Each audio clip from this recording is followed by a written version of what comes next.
Hello, and thanks so much for joining us for our webinar today 10 Big Franchise Mistakes to Avoid. My name is Sarah Wasco. I'm the owner of FranNet of Dallas, Fort Worth, and Oklahoma. I have been in the franchising industry for 10 years. I was fortunate to serve on the FranNet Advisory Committee for 4 years. FranNet is a franchise consultancy where we match franchisors to franchisees. I will share a little bit more about our company here in a moment, but I was able to kind of be a liaison between other franchisees and franchisors and got a lot of great knowledge and experience through that. I am a franchisee with two brands. I own the FranNet market here in Dallas, Fort Worth, and Oklahoma, as mentioned, and then also own 4 locations of a gym franchise along with my husband. And we have lived here in the Dallas, Fort Worth Metroplex for 35 years. I would also like to introduce you to my colleague, Roxanne Rapsky. We have been working together for about 1.5 years now. She has been with FranNet since 2013, but has been in the franchise consulting business since 2007. Prior to joining the franchise industry, Roxanne spent 20 years in mortgage banking and has been a franchisee with a men's custom clothing line called Klein, Epstein, and Parker. So as I mentioned, FranNet is a franchise consulting firm. We have been around since 1987. We match entrepreneurs to the right franchise. We really want to focus on education and helping people understand the franchise industry, which is why we do webinars and recordings like you're listening to now. We have over 100 locally based consultants in the US and Canada. So we live and work in your market. And we also have national partnerships with SCORE and the Small Business Development Center. These organizations are divisions of the Small Business Administration.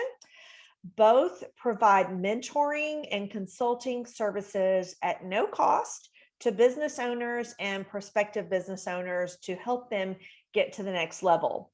SCORE mentors are volunteers. They have experience in a wide array of industries and volunteer their time for mentorship.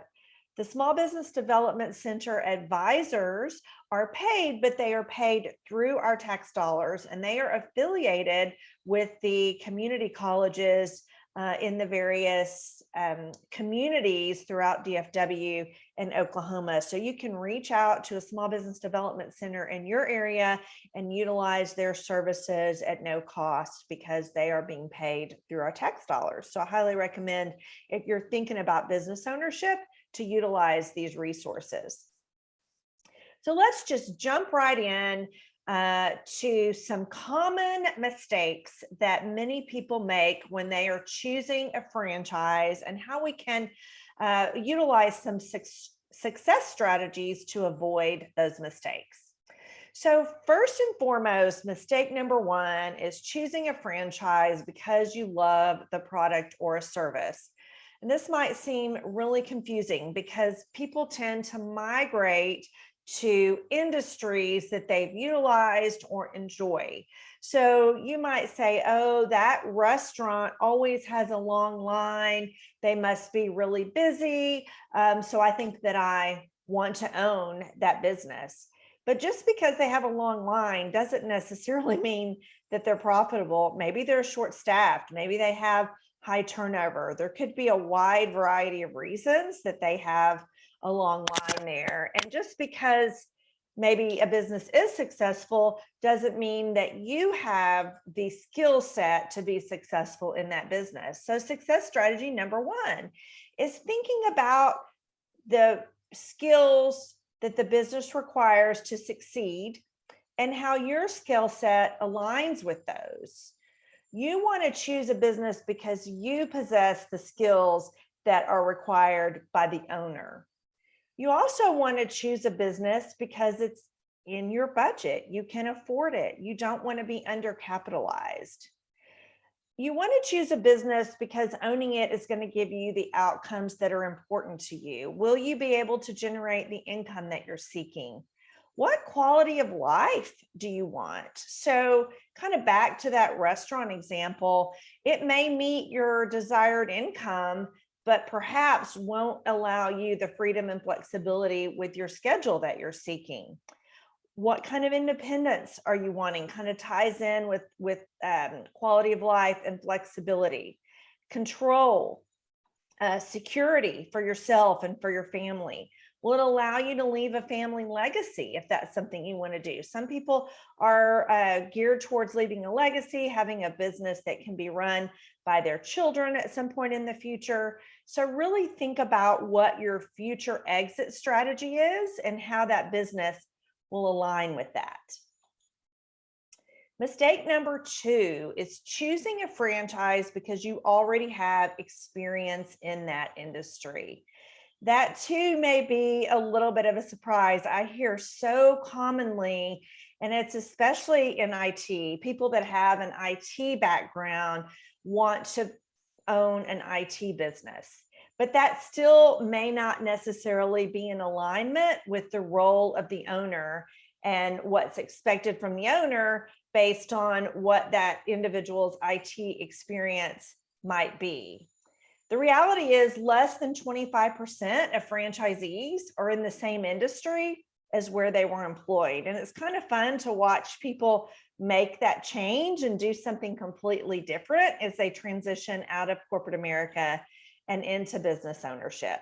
So you really want to separate the function of the business from the function of the owner. So kind of back to that IT example, somebody could be very, very skilled with IT and technical elements. They've been doing that for a very long time. But the reality is the role of the owner of an IT business is to be out in the community, building relationships and utilizing their business development skills and acquiring those clients. They're hiring the technicians and the data people to work for them and provide the services to the client. It's very difficult to scale if you as the owner are the one out actually being the doer and interfacing with the clients and serving them in a technical manner. You want to be the one hiring the employees, doing the operations, and acquiring the accounts. So really, an IT franchise is seeking somebody with that skill set, not necessarily the technical skill set. So mistake number 3, the business has to fit my personality. I have to have a passion about it if I'm going to succeed. And this is a conversation that we have quite regularly with our clients. And it really is about passion and what do they have a passion for. So what you really want to do is look at your business as a means to an end. It's a vehicle delivering you to your end destination. So successful franchise owners are passionate about achieving their goals. So I'm going to use the example of a dry cleaner. I don't think that any dry cleaning owner is passionate particularly about dry cleaning, but they are passionate about recurring revenue. They're passionate about few employees. They're passionate about a simple business that may only require soap and hangers and plastic bags, so a limited amount of inventory. Those are the things that you want to think about when you're trying to assess your passion, because sometimes if you're passionate about a specific industry, kind of going back to some of the previous slides, it may not help you reach your financial and lifestyle goals. So mistake number 4, I'm going to reduce my risk by going into business with a partner. And I really want to caution you about partnerships. Unfortunately, I have heard some very sad stories about family relationships and business relationships that have ended due to a bad business deal. So if you've ever heard the golden rule, and no, it's not do unto others as you would have them do unto me, although that is a golden rule. The golden rule in business is the one with the gold makes the rules. So you really want to understand what everybody's role is in that business. Make sure that you're on the same page with everyone. Going into the business, you might feel like you're on the same page, but what's really, really important is establishing appropriate documentation, because unfortunately things can change. So you want to prepare for that and have an attorney write up a buy-sell agreement relating to death, disability, any other factors that could come into play. Understand who is going to have what role, who's going to be funding, how you're going to vote, lay out and plan for any future needs as well. I would tell you one of the great things about attorneys is they can think of all of the what ifs in these situations. So many times we have a best friend or a family member that we've known forever, and we think that we're in alignment on everything. But as I mentioned, some things can change. So make sure that you have a plan and a strategy and an agreement written up by an attorney. Mistake number 5 is relying on the item 19 in the franchise disclosure document for earnings representations. Yes, that is regulated by the government and that information is in there, but you need to have very thorough and in-depth conversations with other franchisees as part of your success strategy above and beyond what is just represented in the item 19. So the franchisor cannot help you complete it, but they should be able to provide you a template for a pro forma. And then when you talk to those franchisees, some are going to be more willing to release data than others, but do your best to get a sense of where they stand financially, how long it took them to get there, to really evaluate if this is something that is in alignment with what your needs and expectations are. Mistake number 6 is misjudging how much working capital you really need. So unfortunately, the primary reason that many businesses fail is that they are undercapitalized. So you really need to make sure that you have enough reserves to cover your personal living expenses for 6 to 12 months. Make sure that you understand what the debt service is going to be and that you're capable of meeting that, and that you can meet any operating needs and anything that might be unexpected. So you want to hope for the best and plan for the worst in these situations. Talk to those franchisees, as I mentioned previously, about how they funded their franchise, how long it took them to take a salary, how long it took them to break even, things like that. And as I mentioned previously about the Small Business Development Center and SCORE, they can assist you with building out some of those cash flow projections. So utilize those services when you can. Number 7, borrowing too much and suffocating in debt. This is the last thing that we want to happen to anyone. Make sure that you have the proper capital structure and adequate level of equity to ensure the cash flow will satisfy your needs and obligations. It's really, really important. It really kind of goes back to making sure that you are not undercapitalized. Mistake number 8, viewing franchise ownership as a short endeavor. So what does that mean? What is short? I think that you really need to think about your franchise project as at least a 5-year plan at a minimum. The reality is, if you decide that you want to sell your franchise, it can take up to 2 years for you to find the right buyer to purchase your business. And it takes generally a good 3 years to build your franchise and get it to the level that you're hopeful for. I mean, 3 years kind of on an average to ramp it up and start taking an income, build your reputation, et cetera. Now, let me back up a second. Please don't think that I'm telling you it's going to take 3 years to make money. It's just 3 years to get established, build your brand, and build a reputation in an industry. It just takes time. Mistake number 9, hiring the wrong kind of attorney or no attorney at all. I really cannot stress enough the value of hiring a franchise attorney. Hire somebody with franchise law experience to review your franchise disclosure document, your agreements, and all related contracts and documents. Attorneys are like doctors. They all have a level of specialization.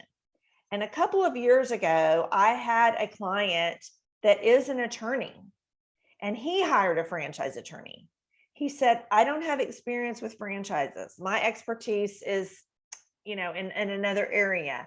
I want somebody that reads these documents regularly that can tell me if something is a red flag or they've never seen that before. So please, please, please, if you are considering franchise ownership, bring a franchise attorney on to hire a franchise attorney to review those documents before you sign anything. In most cases, franchisors are not going to make changes, but franchise attorneys can bring things to your attention that you can assess if that's a deal breaker or if you can live with. They can also bring things to your attention that might be a little confusing or ambiguous, and franchisors will definitely go back and make clarifications on anything like that.